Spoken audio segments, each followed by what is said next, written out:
នេះចង់ញ៉ាំស្លគោតោះបងប្អូនទៅស្លគោហូបទាំងអស់គ្នាតើបងប្អូនទៅមើលអំពីការស្លគោរបស់ខ្ញុំទាំងអស់គ្នាតោះយើង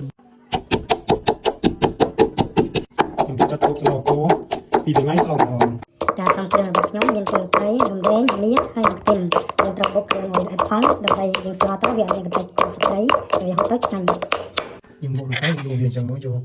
កាត់ចឹងរបស់ខ្ញុំមានសាច់ជ្រូកចិន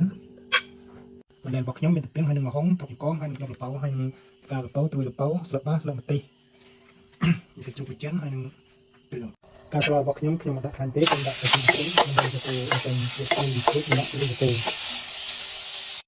សាប់ទៅខាងហើយទៅទៅពីណាខ្ញុំមិនសាប់ទៅខ្ញុំដាក់គ្រឿងមួយមកគូគ្រឿងក្រហមទៅមកជារួចខ្ញុំដាក់ទៅទៀត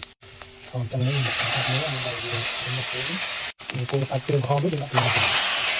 ហើយទៅទៅឡើងដល់ទៅមកទៅនេះដាក់ទៅទៅមកលើវិញគឺហើយเราจะนำไปตัดแล้วแบบเจอที่เรามันทำมันบอกมันเจออย่างไรเราจะเจอสมุดครับที่บอกโค้ดเราเป็นแล้ววันนี้คือจะเป็นอะไรบอกยมของแดในเรื่องนี้ดูได้หนักเลยตุ้น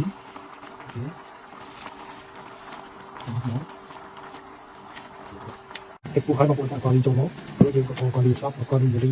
บางคนเรียนการค้าบางคนเรียนจักรพันธ์จนอายุกันเนี้ยเรียนเกี่ยวชนทีนี้เราโกรบอกย้ำรู้สึกเลยเกี่ยวกับสารเป็นตัวจังหูเราใช้ด้วยจานจังหมอช่วยงาน